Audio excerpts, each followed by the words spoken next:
Hello. So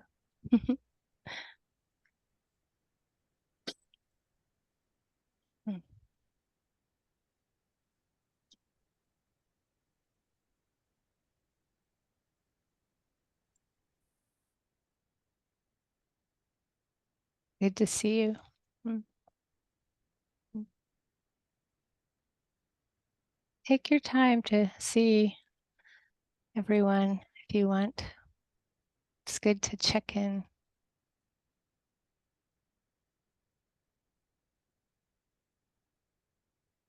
At least you'll see someone's cat or dog sometimes.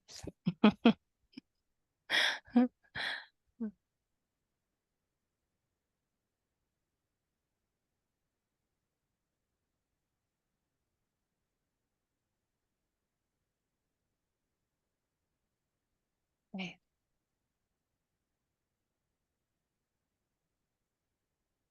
Very good to see everyone. Mm.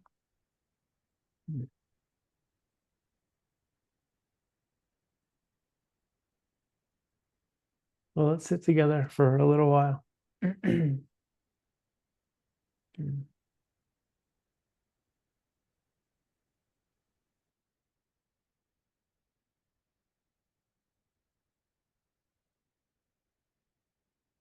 Just coming into your seated posture, letting your eyes come to close.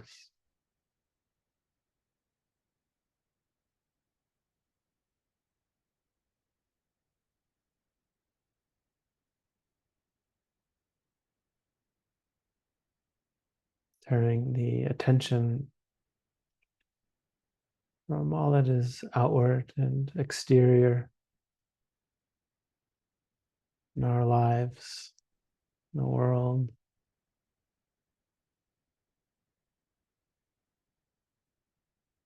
and seeing what it's like to invite the heart, mind to simply receive, connect with, investigate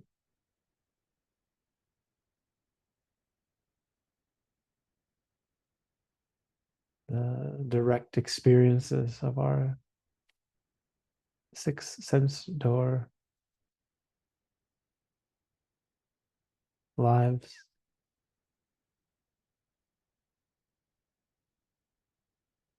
And seeing, hearing,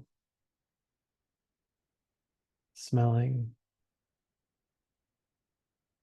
tasting,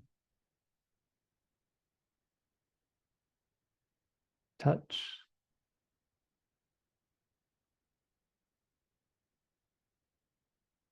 and all of the activity of the mind, heart itself.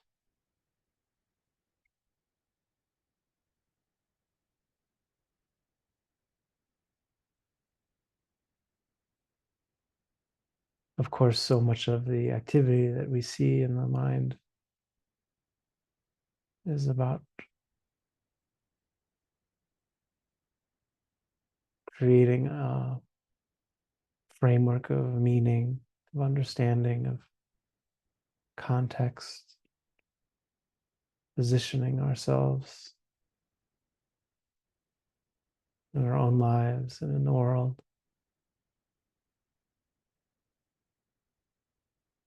Our views, our opinions, hopes and fears.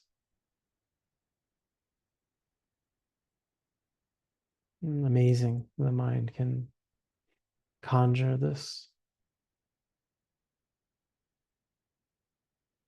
constructed reality that we mostly live in. I'm grateful for the mind that can do this, the heart that is trying to protect us and do good in the world, do good for ourselves, for others. Avoid that which is painful, harmful.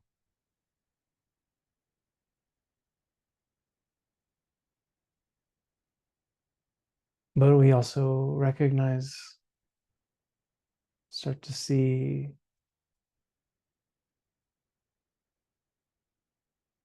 the unreality of so much of the fabrication, the fragility,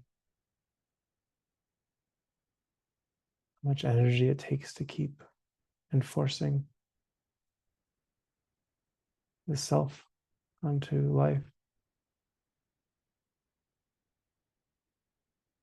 And so we can at times find some degree of trust of putting down those tools, those defenses, simply receiving the sense door experiences as they arise and pass, largely out of our control.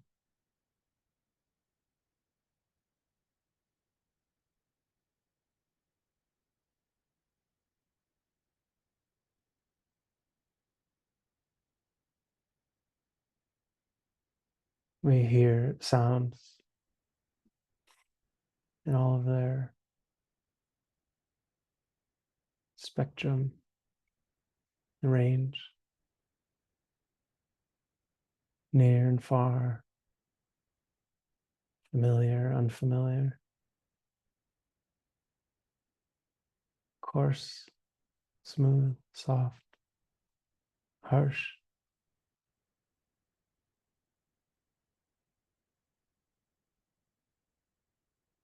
And we see the mind naming what we think we're hearing, positioning it around us in space,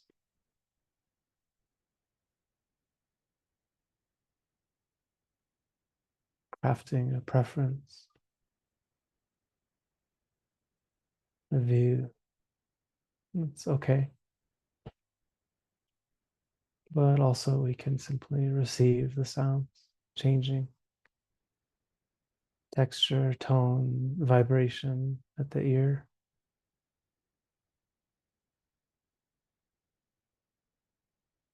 Not needing to manipulate, adjust, cling, or reject.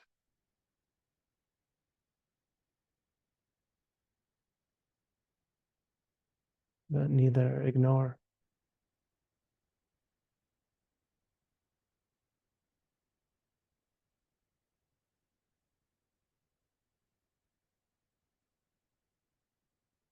Receiving, knowing,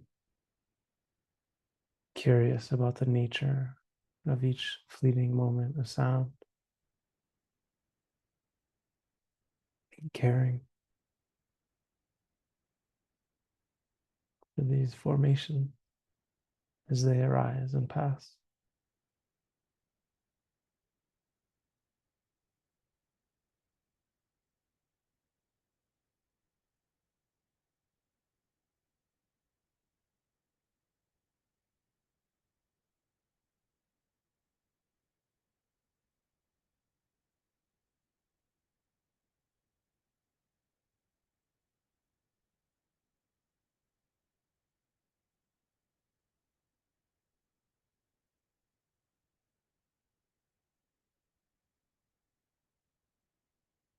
We can train the mind to observe, receive, care, investigate formations of any sense door, all equally valid.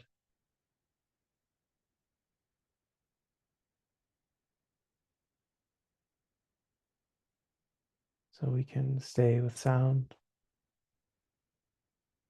not needing to make meaning conceptually of anything we hear.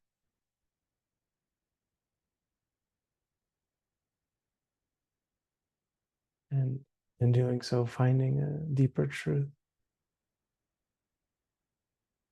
about all phenomena.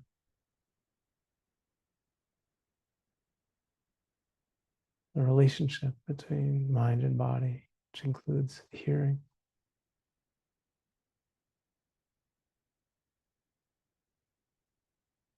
Just through observing,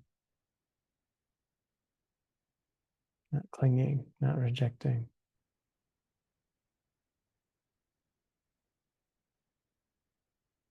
but building a relationship of love and interest, wisdom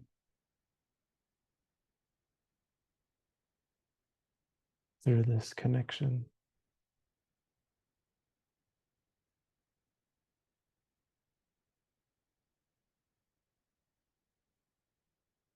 Of course, we can bring the attention into the experience of the body physically. And we have this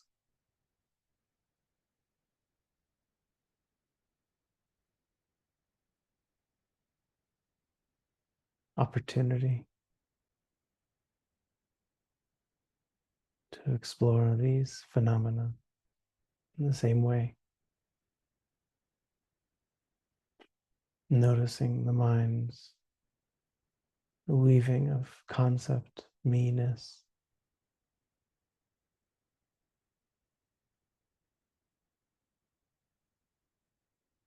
position, and space and time.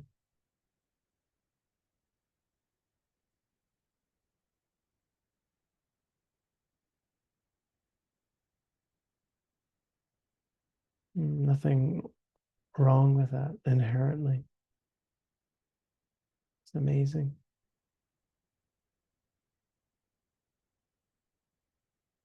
But it is a construction. It falls apart each next moment. It requires rebuilding, reinforcing.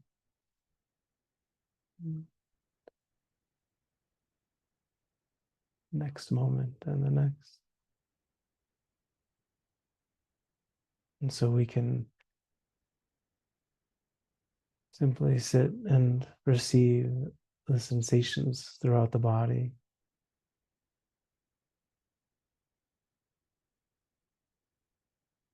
Forming and collapsing.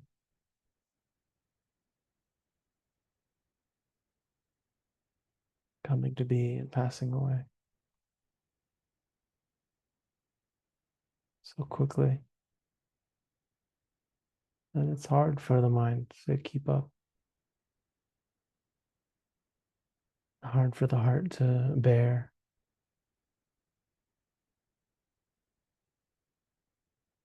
The undependability, unpredictability of these formations.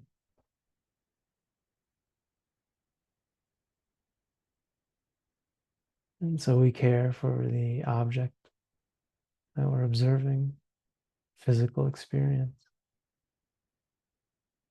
We also care for the heart, mind.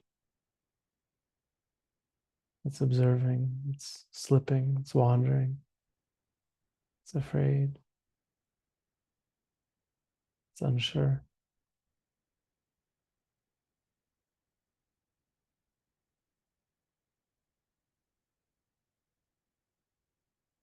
And invite it over and over again to this relationship with the wilderness of reality.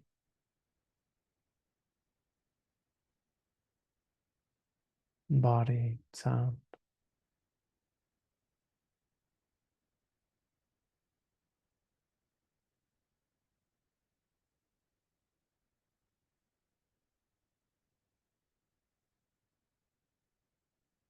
Can narrow the field of attention to the hands or the abdomen as the breath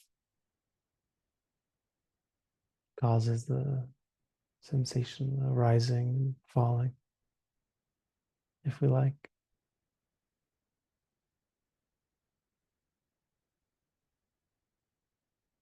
Trying to find a connection with the part of our experience that is not too evocative, not too hard to be with, but is still moving, changing.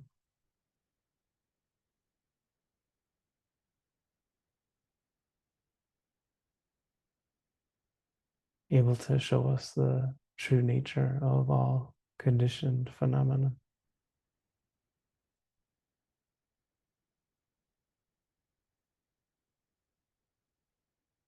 Of course, the mind is the same, ultimately.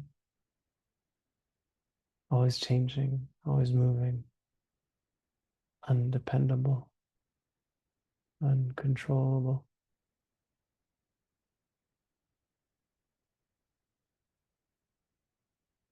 Trying to observe it when it's predominant.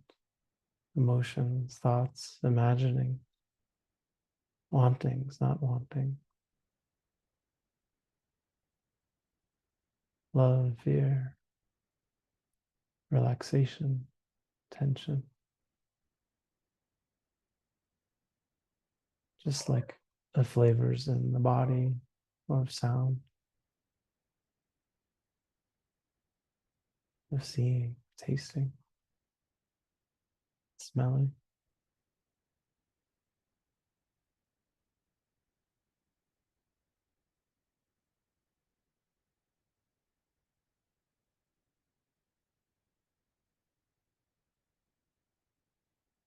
Finding a connection with a primary anchor of our attention.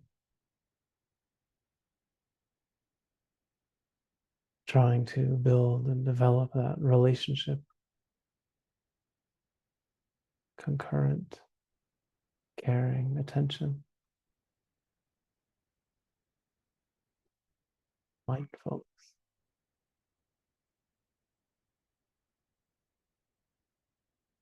Not worrying about when the mind wanders or something else calls the attention.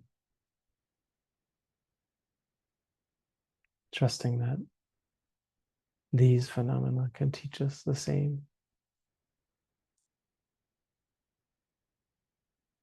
fundamental and liberatory teachings through connection, understanding, caring, interest,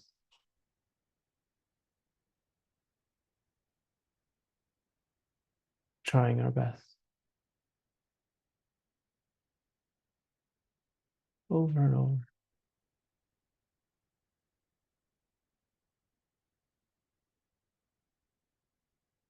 to come into a closer relationship with reality as it's expressing itself.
in honor of the time of year where there is often an appreciation of what we are given, how much we're given. There's so many levels to gratitude. And I just wanted to kind of lightly touch on it today. There's so much one can approach giving Thanksgiving. The angles are endless, the depth is endless, but I'll just try to touch on it as we enter into this week. Not every culture is in the process of celebrating this right now, but it is a predominant atmosphere and important. This is called Of Rain and Air by Wayne Dodd, born in 1930.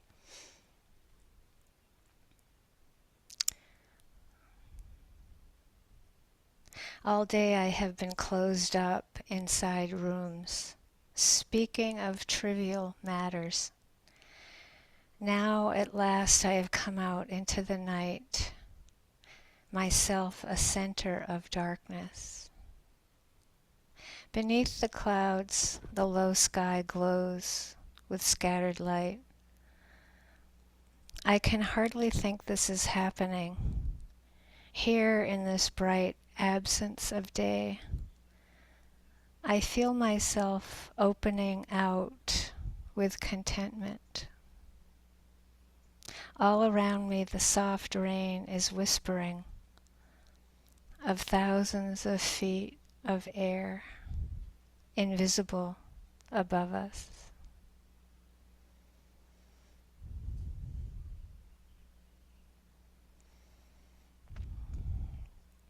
I think sometimes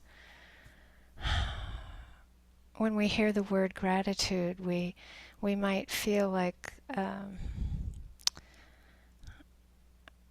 we have to narrow it into some kind of experience we've had before, so that we recognize it and put a name of gratitude on it. And I think that what I love about this poem is it oozes with gratitude, but he mentions only contentment. And so I think that when we contemplate or reflect on the word gratitude, I think it requires kind of understanding that it's important not to always limit it to a past experience or definition, and to know that often it includes many aspects, spiritual aspects of reverence, of awe, of respect, of equanimity, acceptance, non-resistance,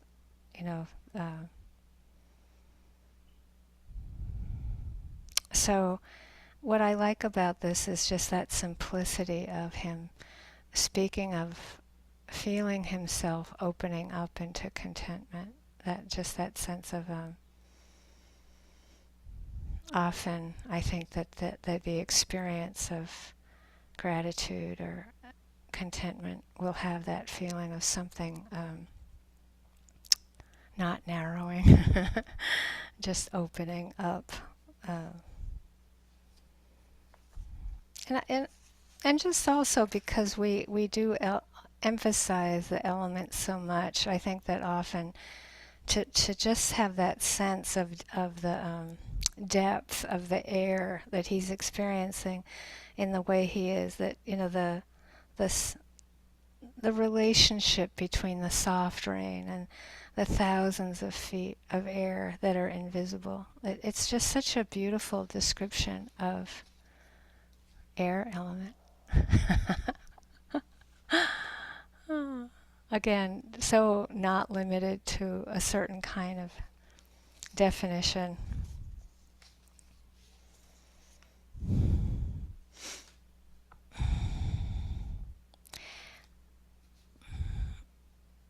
one of the ways the Buddha talked about gratitude was in relationship to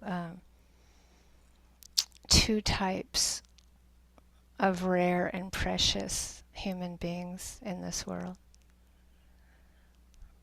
So he described the two different rare types, right? One who shows kindness and one who is grateful for that kindness. And I think often, again, when we contemplate or reflect on gratitude, that's a very beautiful and simple description of the relationships, again, that we have in this world with all beings, and the rarity of the kindness and the gratitude, how that comes together and how important it is.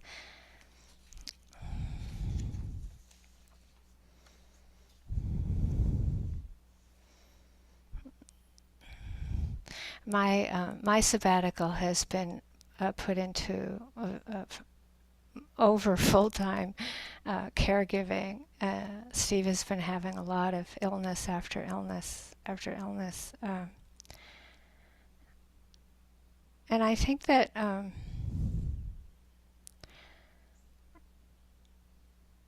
it has opened my heart so much in certain ways, but also I've been very tired. And so what I have found interesting is that if somebody comes up to me randomly, like if I'm walking down along where I go to the grocery store, or the other day, last week when I went into the bank, and there's a woman there who helped me so much over the years, and Jessie with getting ready for Burma. We used to have to bring cash into Burma, and I hadn't seen her for a long time, and she came up to me and she was like, just that fullness of like, oh, Michelle, how are you? And I just started crying, and it was just like embarrassing, you know. It was like, oh, I can't help it. It's where I'm at right now. And I just felt like I described that to someone, and they thought that I was experiencing aversion. And I was like, no, I was experiencing gratitude. It was like I felt so touched and so connected with and cared about, and seeing somebody I haven't seen for a long time. And the heart just softens, and water element comes, and it's like a relief of, it's kind of joyful. Joyful gratitude, but also acknowledging that there's a lot of pain going on right now, and that it's like that those moments feel like this place of deep acceptance of the karma that's happening, including the exhaustion. So when I was thinking of this, you know, we often talk about mindfulness of loving kindness, right? To remember that when we do the Brahma Viharas, it's mindfulness of loving kindness, mindfulness of compassion, mindfulness of empathetic joy, mindfulness of equanimity. It's not like you're throwing mindfulness out the window. It's any moment there's mindfulness of it. And so mindfulness of gratitude. What does that mean for us experientially, right? And so recognition is so much a part of the practice of mindfulness, right? The R-A-I-N, that first R, recognition. Hearing is happening, smelling is happening, gratitude is happening. And then when gratitude appears, what do we do with it? And do we compare it with other moments of gratitude in the past, or project it onto the future? Or can we really use the 7 factors of awakening? Investigation is that ability to know we have never experienced that moment before.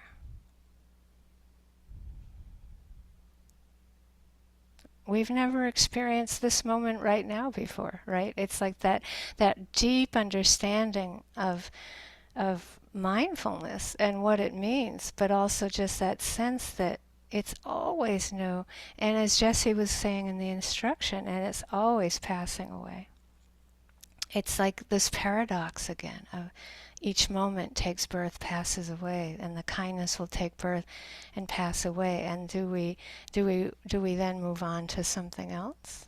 Or do we see if we can kind of just be vulnerable and not know what gratitude is?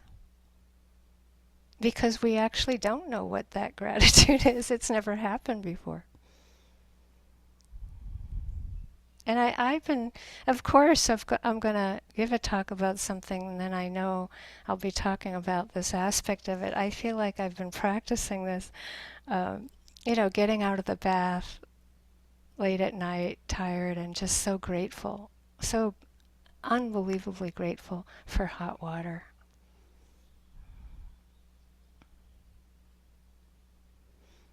Or so grateful for a towel. That just this ability for all of us to be, no matter what's happening, any time, it's just like we can just whisper the word gratitude, but then pause, to not be in a hurry, whether we're standing, sitting right now, right? What's the difference? What clicks in the mind? What can happen when we just say the word gratitude? That's an aspect of that practice, of the gratitude practice, is just remembering to even say it, right? And to see what that might open up, that opening up into what's going on.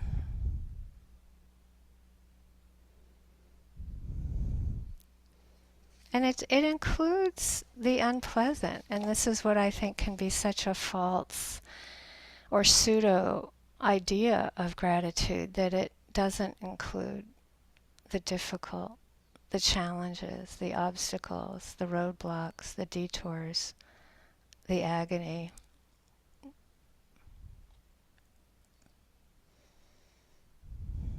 There's a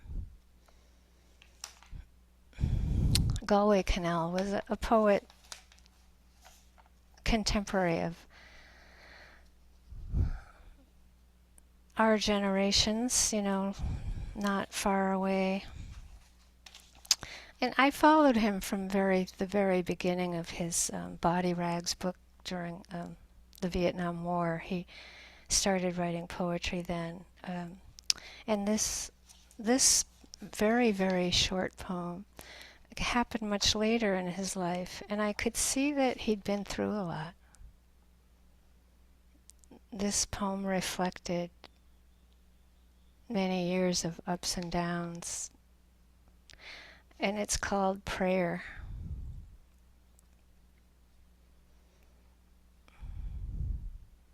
Whatever happens, whatever what is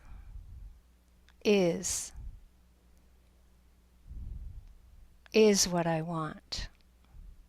Only that, but that.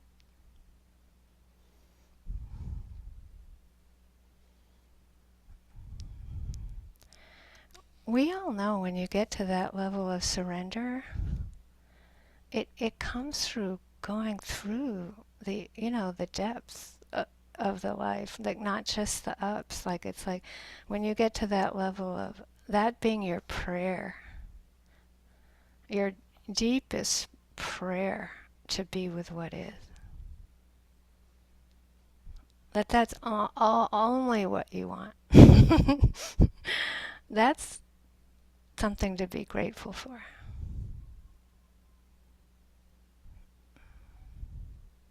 And I remember when I read it, I was like, oh, Galway, way to go, right? He got there. Yay.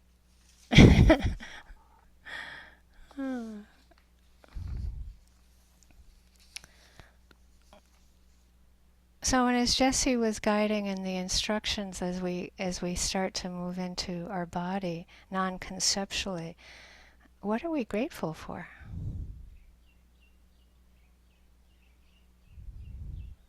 And I'm hoping you don't come up with an answer like, then that's the answer, that it's that, or it's that, or it's that, as much as that it's always that sense of like, maybe we can even say it like gratitude. Like, there's some way just to ask ourselves that question without having an answer from 10 years ago or 2 minutes ago, but just to kind of, again, open up into that possibility of a non-conceptual experience that we can be grateful for.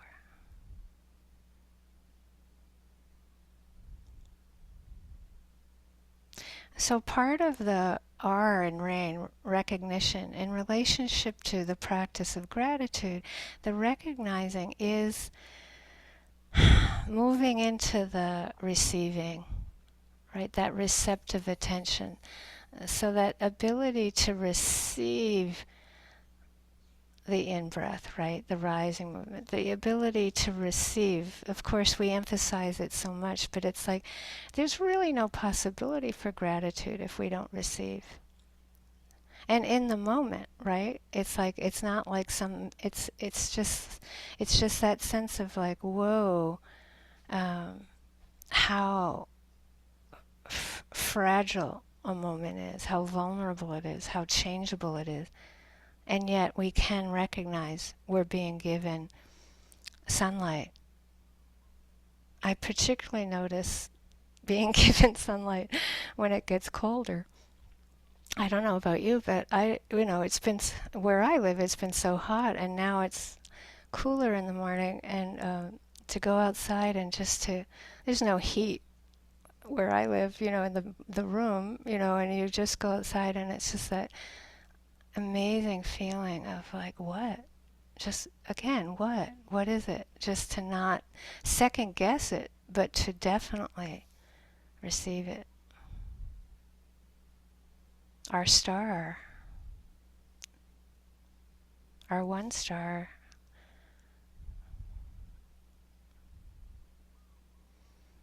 And of course, this just, it goes into so much of,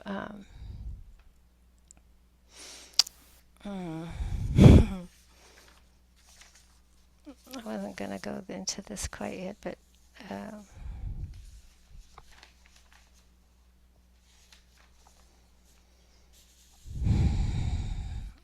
where you can trace the kind of depths of going into like understanding how the gratitude practice can unfold for us, it's important to go to the armies of Mara. So the Buddha taught 10 armies of Mara. Armies. Nice warrior language. And I'm only going to focus, I think, on 2. But just the kind of context, Mara is often described as the personification of evil in the old way, like in the ancient way of describing it. But it's like in the modern way, it's often kind of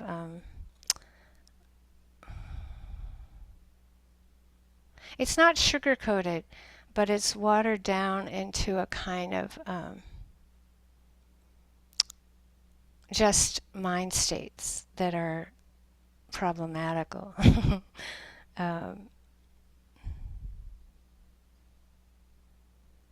Which has its ups and downs, of course.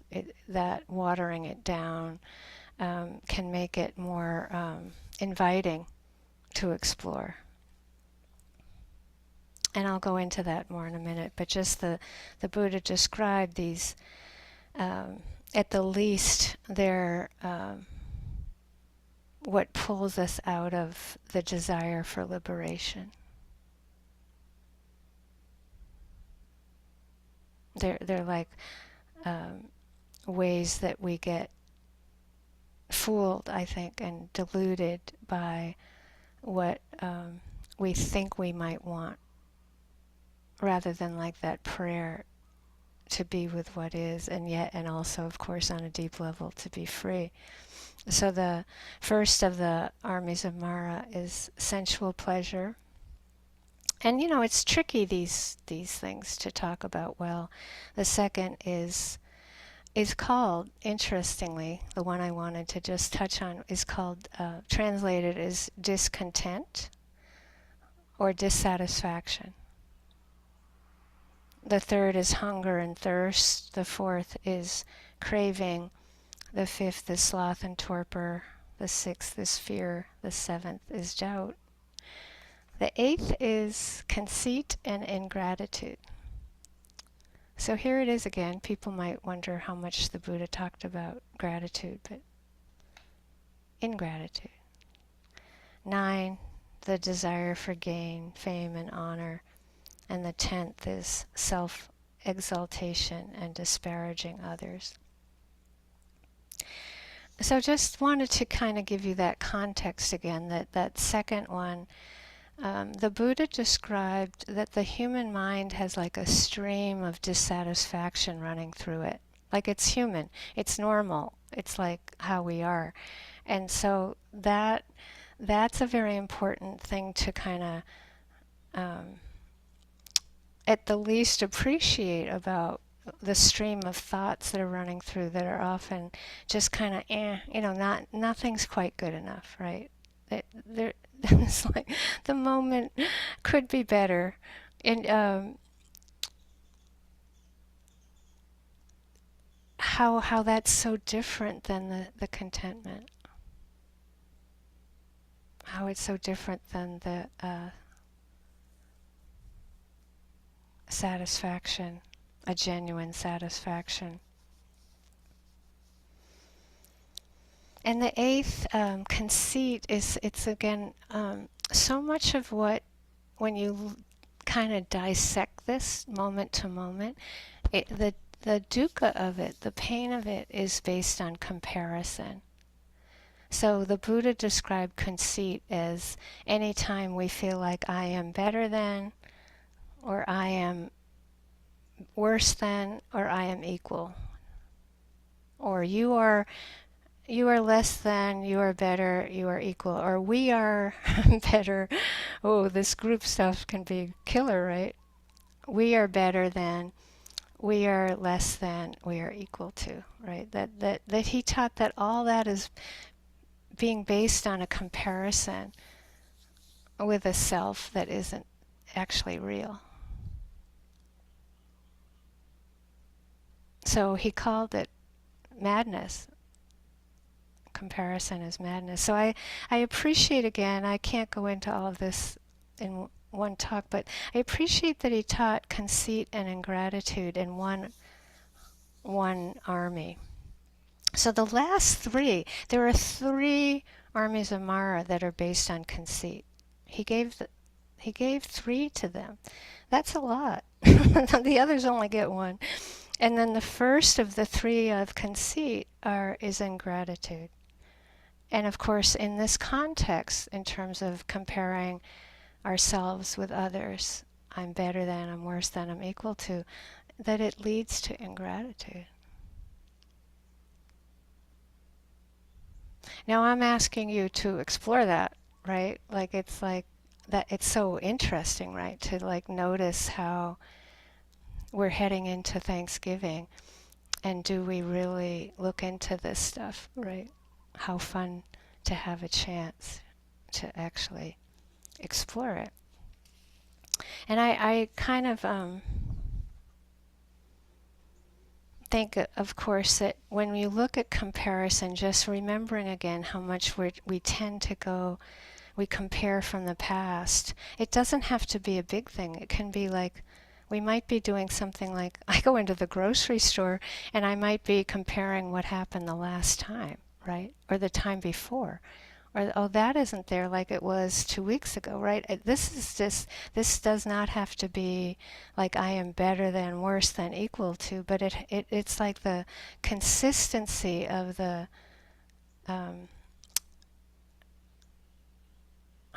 the difficulty of being just with what is, right? The just with what is, and learning how to receive what actually is in the grocery store. Of course, I live in a place where there's not that much in the grocery store, so you have to change your attitude. There's plenty in the grocery store, by the way. There's plenty. It's just not what it used to be. Let's just say that. Some years ago, I became interested in the sort of tendency in modern times for us to kind of not want to look at Mara as a deity that's pretty intense, really. Like the word evil, for example, is intense, right? And so one year when we went to Burma, I asked Ujjayanto Sayadaw, I call him the Angel Sayadaw, about Mara. And we usually were able to go visit him like before lunch in a very short window of time. And he started talking about it. And he started, this was one of my favorite experiences in Burma. He started talking about Mara as a kind of vast family tree of the Buddha for lifetimes. And so he started talking about Mara like having, was like some cousin, 20 lifetimes before the Buddha to be appeared, right? Or like 5 lifetimes ago. I'm not saying this accurately. I just I was stunned. I was just like, I wasn't taught any of this kind of stuff. This relational way of understanding where the Buddha's teaching came from. In all this relational way that the Buddha and Mara were in lifetimes together for eons. Think about our politics. Think about the politicians we don't like. Possibly we've been going through this for lifetimes. Most likely, we have the karma to be doing it now, right? But do we hold it? I mean, I think that this was one of my most amazing revelations of my lifetime, to start hearing the family tree of Mara and the Buddha. The relationships. And it's like a different take, like on the Jataka tales, the Buddha to be for lifetimes is perfecting paramis, right? Again, it's kind of helpful because I think one lifetime is humbling. You have to humbling is an understatement of trying to learn how to work with greed, hatred, and delusion outwardly and inwardly. It's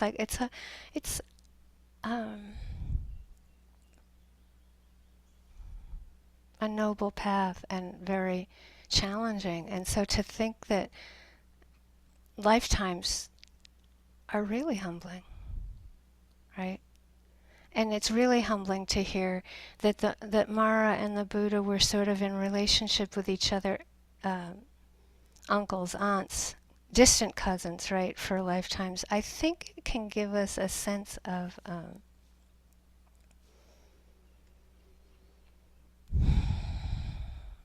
an antidote to watering Mara down too much. Yes, you can see it as a mythology.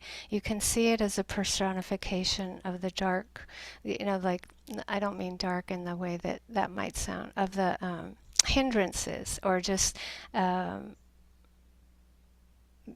difficulty. But one of the things that Ujjayanto said that was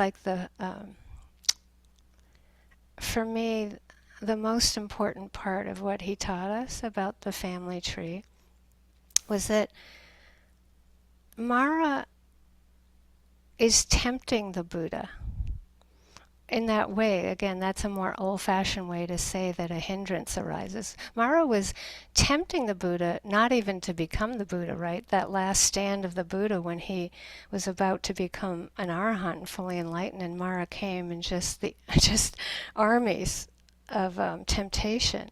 Um, it's said that it's said in the old way that Mara is tempting us because he doesn't want to be lonely. He doesn't want us to leave samsara because he doesn't want us to leave him. And you could see, if you want to take this kind of from a Jungian perspective, a modern mythological perspective, that of course Mara is a part of us, right? And so there's a part of us that doesn't want to be lonely and get liberated. Because the end of craving has a certain non-attachment level to it that would scare us, right? To not be attached to anything. And we misconceive all this stuff, of course. What really that means is that nothing is worth being attached to, not nothing is worth being connected to.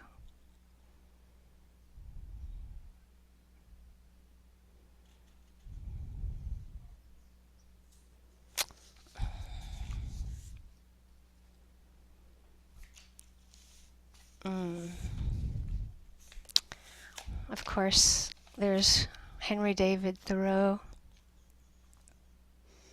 November 20th, 1857. If a person is rich and strong anywhere, it must be in their native soil. Here I have been these 40 years learning the language of these fields, that I may be better able to express myself. If I should travel to the prairies, I should much less understand them, and my past life would serve me but ill to describe them. Many a weed here stands for more of life to me than the big trees of California would if I should go there.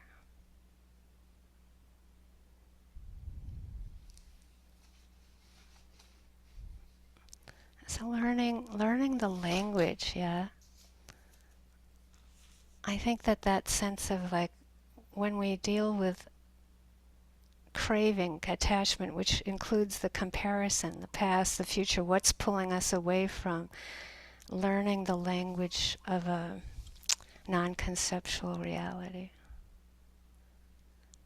What's keeping us from learning the language of our bodies, right? More and more fully and deeply of our emotional world, of our minds, hearts, right? That there's that sense of, again, that whiff of where is the contentment possible in being with anger, really being with anger as a native soil, right?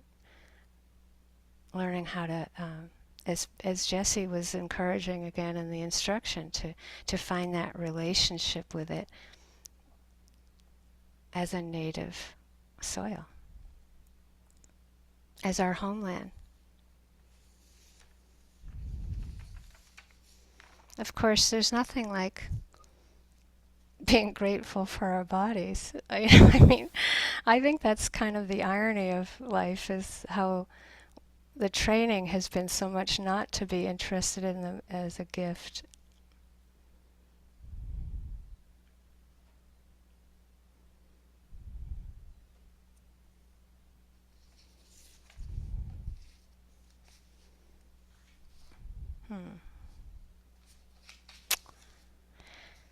Yesterday I had to go up to Kamuela, which is 3,000 feet, and I was driving along. It was like a very cool autumn day up there, and I saw cherry blossoms. And I kind of, there was a lot of traffic. I kind of went and I pulled around and went back, and it was so startling. You know, they're supposed to come out right in the spring everywhere. And this is like November, and later in November, and it just had to get out there and just be under it for a long time and just receive again this mysterious blessing of it. And we are taught that each moment is new, right? We're taught that life is unpredictable.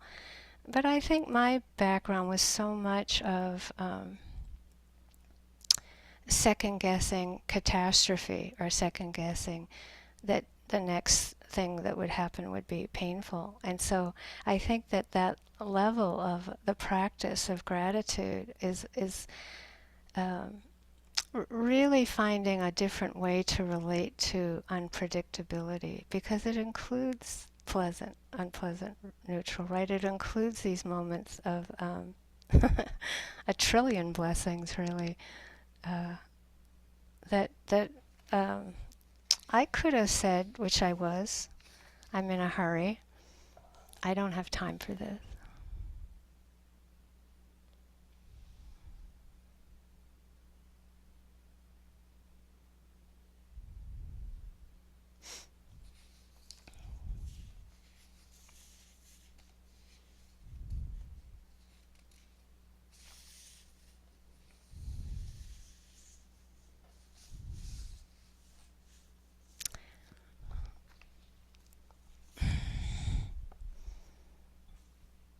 There's a great fairy tale called The Golden Key by George MacDonald. I've read from it many times.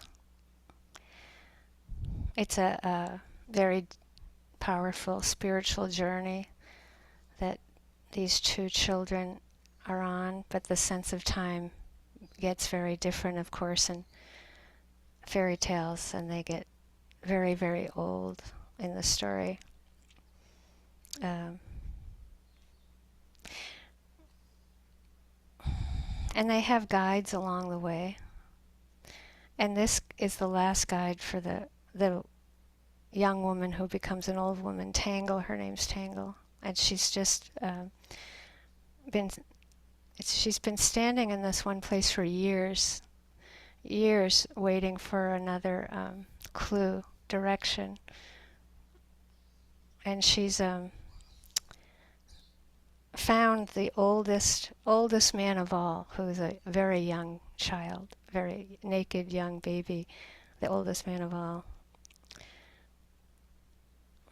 And this is the description of him. There was such an awfulness of absolute repose. There was such an awfulness of absolute repose on the face of the child that Tangle stood quiet before him. He had no smile, but the love in his large gray eyes was deep at the center. And with the repose, there lay on his face a shimmer as of moonlight, which seemed as if any moment it might break into such a ravishing smile as would cause the beholder to weep themselves to death.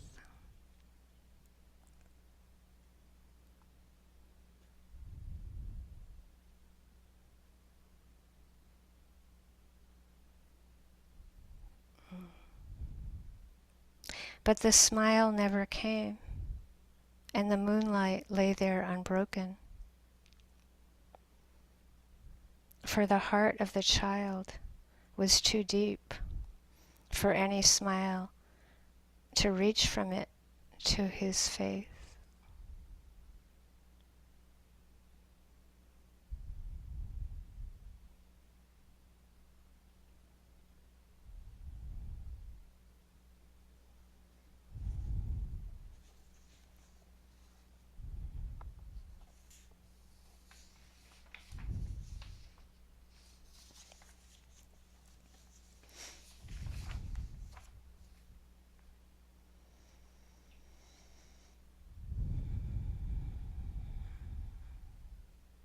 we know this place that's so quiet,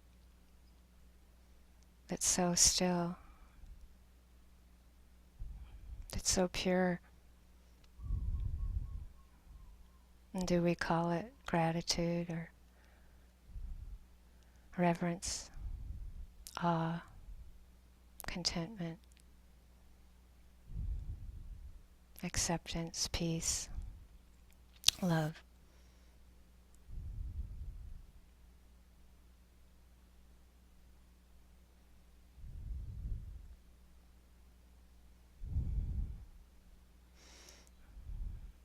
And what comes across in that book is just the levels of the journey and the hardship of the journey and the surrender of it and the joyful aspects of it.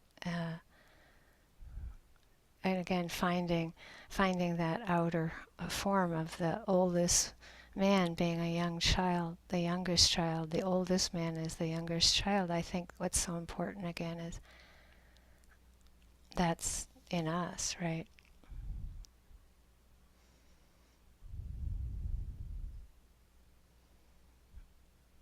And there's often, I think, such a surrender, like such a deep surrender to karma, like living out karma. When it's a piece of cake is easy.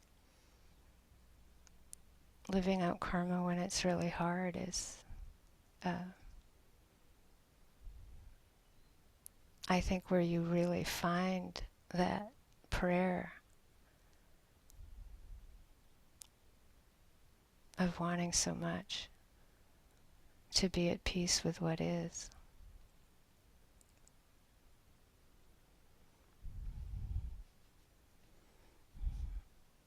There's a poem that I've always loved that I think I'll end with.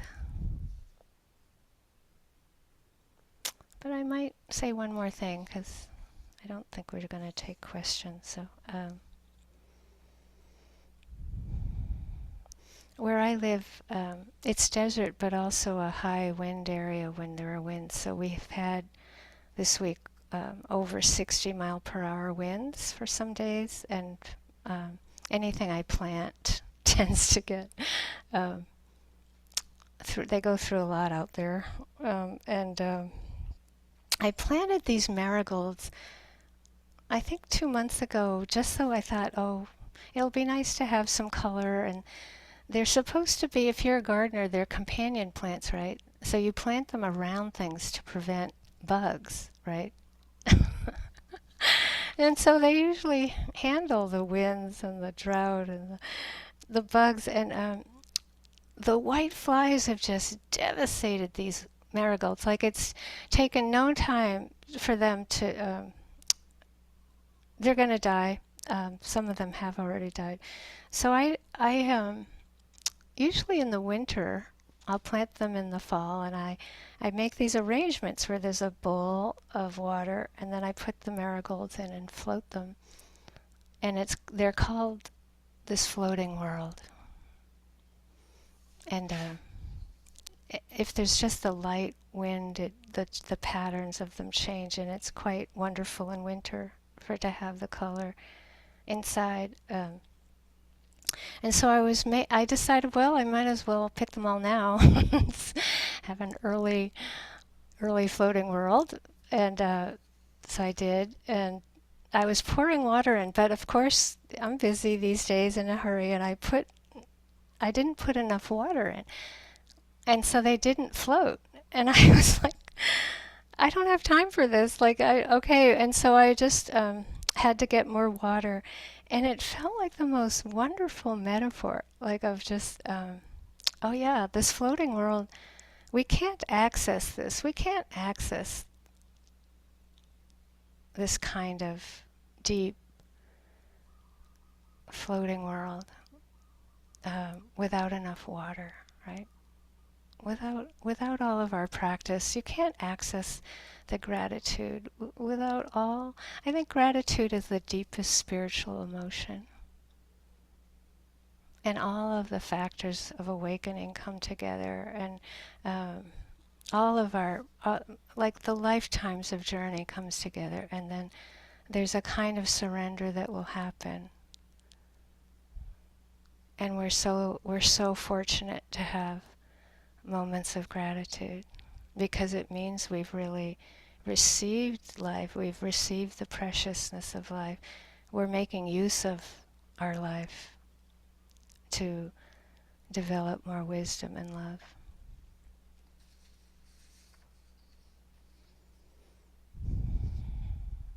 So this is the poem by Jeremy, well, it's a translation by Jeremy Seaton. It's from a book called The Wine of Endless Life.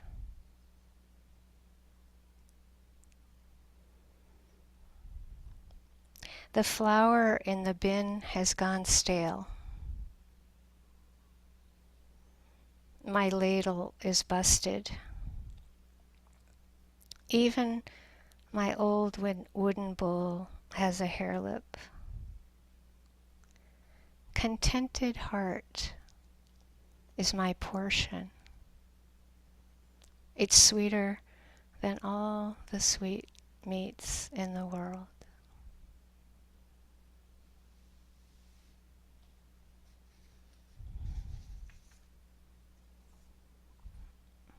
So may we have this week, sometimes, or even once, a contented heart that is our portion.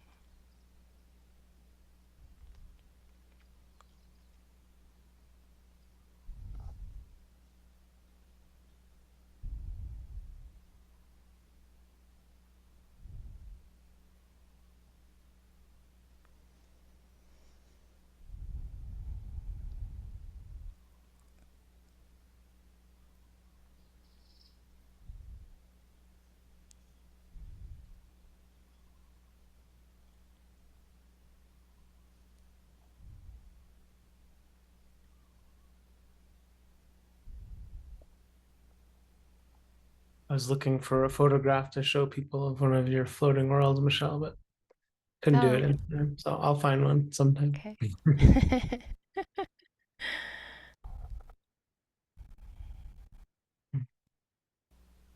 Thank you. Thanks, Thanks. everybody. Thanks, Jesse, for the instructions, and thanks, Mm, everybody. Have a good week. Happy Take good Thanksgiving. care. Mm.